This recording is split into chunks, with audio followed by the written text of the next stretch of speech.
Seja bem-vindo ao canal Futebolaço, eu sou o Dieguinho. Então, rapaziada, tá entrando no ar mais um giro de notícias do meu, do seu, do nosso Clube de Regatas Vasco da Gama. Você que tá chegando aqui pela primeira vez, se inscreva no canal e ative o sininho. Mas pra quê, Dieguinho? Para não perder os próximos vídeos. Segue a gente lá no Instagram, estamos fazendo um trabalho muito bacana por lá. E segue a gente também no Twitter. Dieguinho dá várias informações e opiniões. Amanhã tem jogo do Vascão. E claro, né, meu parceiro e minha parceira, você vai acompanhar o Dieguinho em tempo real pelo Twitter, que eu já vou dando os meus pitacos por lá. E após o jogo, você acompanha aquela resenha, aquela análise bem feita aqui no canal, beleza? Deixa seu like aí se você tá confiante na vitória do nosso poderoso Clube de Regatas Vasco da Gama. Ou se você tá chateado da vida, tá puto, eu já falei, esse botão do dislike é uma terapia. Você clica ali, você chega e faz assim, ó. Bom, galera, depois dessas baboseiras aí, vamos começar o nosso giro de notícias com aquilo que vocês gostam tanto, que é o quê? Grana entrando, grana forte, milhões do Vasco, e vai começar a chiadeira aqui nos comentários. A mensagem que a gente escuta é assim: se entrasse o tanto de dinheiro que vocês falam, o Vasco era o Real Madrid. Se entrasse tanto dinheiro igual esses youtubers falam, o Vasco tava rico. Galera, entra recurso no Vasco direto, e quando entra, a gente vem com grana entrando. Então vamos começar aí com a novidade. Bom, semana passada eu lhes informei de que o Renato Kaiser, aquele mesmo que meteu 2 gols na gente aqui em São Januário, né, vitória de virada do Atlético Goianiense, era jogador do Cruzeiro, né, o Vasco tinha um percentual de 20%, pela transação o Vasco ganhou R$1.200.000. Nesta segunda-feira, ontem, o Cruzeiro confirmou a transação e, de fato, Renato Kaiser vai para o Furacão, o Vascão abocanhou R$1.200.000.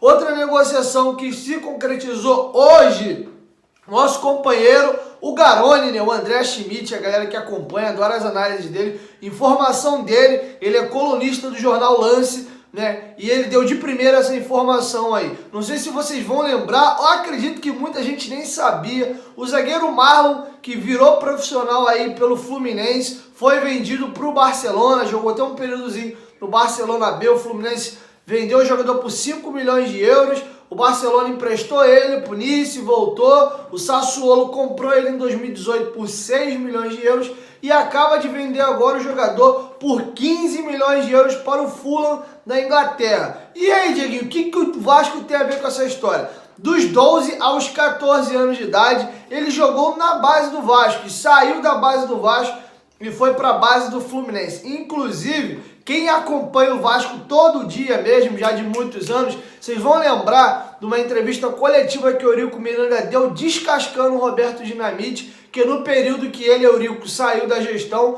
o Vasco perdeu um monte de jogadores que eram promessas aí, acabaram indo para rivais. Ele até apresentou o nome de alguns jogadores que acabaram deslanchando. O caso do Marlon, que foi vendido para o Barcelona, passou na base do Vasco, saiu do Vasco, foi para o Fluminense. Vocês lembram de 2 jogadores que jogaram no Flamengo?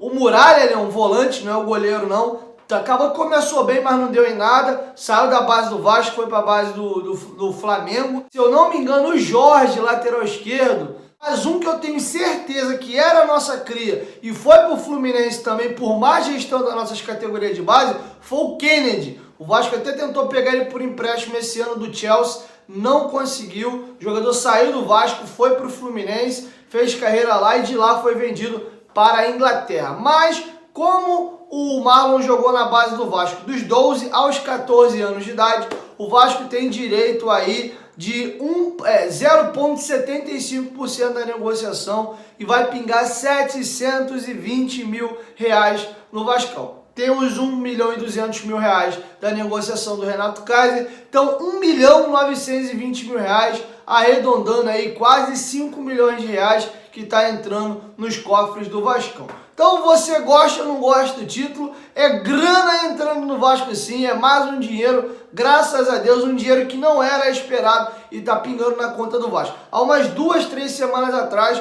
o Vasco recebeu também R$4.300.000 pela transferência do volante Alan, né, para do Napoli da Itália, se transferiu para o Everton da Inglaterra. Então é muito bom você ter uma categoria de base boa. Além de ganhar dinheiro na venda direta, você ganha nas transações futuras, sem contar que você pode aproveitar esses jogadores também no profissional. Então o futuro de todo clube é as suas categorias de base. Então notícia boa pra gente aí, tá pingando grana lá na colina. Bom, rapaziada, vamos falar agora de volta de público nos estádios, é isso mesmo. Para muitos parece loucura, já que tem uma galera que está levando muito a sério a questão da pandemia, ainda está usando máscara, está ficando em casa, mas para muitos, nego tá cagando andando para a pandemia, tá fazendo um monte de coisa, então já que tem praia cheia, já tá tudo bem que voltando ao normal, por que não ter público também nos estádios? Então é uma decisão aí que divide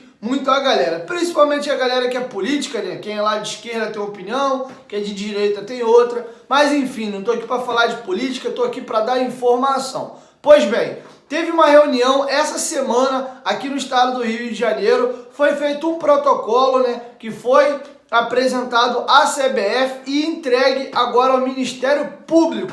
O Ministério Público acaba de aprovar, né, não é um laudo, um protocolo, melhor dizendo, para que possa se ter retorno de 30% de público nos estádios. O Maracanã comportaria algo em torno de 20 mil pessoas. São Januário tem capacidade de 21 a 22 mil pessoas, arredondando uma capacidade de 7 mil pessoas poderiam estar indo aos jogos do Vasco. Lembrando que nessa medida só será comportado os mandantes, visitantes não irão ficar viajando de estado aí, só a torcida mandante vai estar no estádio. Isso começou a dar uma confusão, porque esse movimento começou no estado do Rio de Janeiro, inclusive o presidente do Corinthians, André Sanches, deu uma alfinetada, falou que não deixa, ele nem entra em campo se algum clube do Rio, no caso o Flamengo que estava liderando essa questão aí, entrasse em campo com torcida, porque é desequilibrar o campeonato, ou pode todos os clubes ter direito a público no estádio ou não pode ninguém. Eu assino embaixo a opinião do André, está corretíssimo, é injusto o Vasco ter público e o Fortaleza não ter, ou se fosse o contrário a gente também não ia gostar. O Inter tem público, leva a torcida dele lá no Beira-Rio e a torcida do Vasco não vai nos jogos aqui no Rio. Então, ou pode para todo mundo ou não pode para ninguém. Mediante a isso, essa informação que eu dei para vocês em primeiro agora aqui, foi informação dada pelo Globo Online. E seguindo agora aqui o nosso giro de notícias, o nosso companheiro aqui da Rádio Globo, Rádio Tupi, desculpa, faz um trabalho espetacular. O Wellington Campos acabou de dar uma informação que está marcado para quinta-feira, uma reunião na CBF com os representantes dos 20 clubes da Série A, mais representantes dos 9 estados, né, que disputam o Campeonato Brasileiro e, óbvio, 11 municípios, porque apesar de serem 9 estádios, alguns clubes jogam em municípios diferentes, então precisa também que os representantes desses estados e municípios deem o aval. E a tendência é que cada estado esteja o seu protocolo e cada município fique responsável por esta fiscalização. Então vamos aguardar a cena nos próximos capítulos. Esta reunião está marcada para quinta-feira. Já deveremos ter ciências aí se vai voltar ao público ou não vai voltar. E eu já deixo para vocês uma pergunta. Você aí é a favor ou você é contra o retorno do público aos estádios, nesse momento? Quero te ouvir. Deixa sua opinião aqui embaixo nos comentários. Bom, rapaziada, e para finalizar nosso giro de notícias, a gente falou de grana entrando, agora vamos falar de grana saindo. É por isso que você não vê o Vasco rico, porque entra grana, mas sai grana pra caramba também. E a parada agora é a seguinte, vocês lembram daquele volante horroroso que jogou no Vasco, o Sandro Silva, de 2013 a 2015, mais ou menos? Ele foi, inclusive, integrante daquele time rebaixado de 2013 e ele moveu uma ação na justiça contra o Vasco, cobrando um recurso alto aí, e estava rolando desde 2017 e agora o juiz bateu o martelo e o Vasco tem que pagar 778 mil reais para um jogador horroroso como ele. Se vocês vão lembrar, o Sandro Silva chegou com status de titular, era um volante que tinha até alguma qualidade, mas fazia muita merda, ele jogava mais do que achava que jogava e dava mais entregado. Ele ficou quase um ano treinando em separado, não sei se vocês lembram, aí ele volta a ter oportunidade, não lembro qual treinador agora reintegra ele ao grupo, aí ele vai jogar de titular num clássico, no Flamengo e Vasco, não sei se vocês vão lembrar disso. Aí ele vai, tenta sair jogando na entrada da área, o jogador do Flamengo rouba a bola dele e faz o gol, a gente perde o clássico de 1-0. Não sei se vocês lembram disso. Esse era o Sandro Silva. Esse é o cara que, além de ter ficado afastado, treinando em separado, igual o Rafael Galhardo aí, quase um ano, depois voltou, fez essa cagada contra o Flamengo, foi escanteado de novo e ainda participou daquele time rebaixado de 2013. E o Vasco agora tem que pagar R$778 mil via ato trabalhista para esse camarada aí. É por isso que o Vasco vive nessa draga. Quantas mais contratações, quantas mais gestões de anos e anos e anos e anos e anos aí. E infelizmente isso vai só somando a dívida do clube. Então é isso, galera. Me despeço por aqui. Se inscreva no canal, ativa o sininho. Amanhã, Diguinho volta aí com mais informações para falar do nosso Clube de Regatas Vasco da Gama e, se Deus quiser, uma vitória no clássico amanhã, beleza? Deixe o seu like se você me assistiu até aqui e gostou do vídeo. Se não gostou, pode deixar o dislike também. Se inscreve aí no canal. Quanto mais vascaínos aqui, mais força a gente ganha para ajudar o nosso Vasco, beleza? Então é isso. 1, 2, 3, futebolaço. Tamo junto, família. E a qualquer momento, Diguinho volta. Vasco, tamo junto.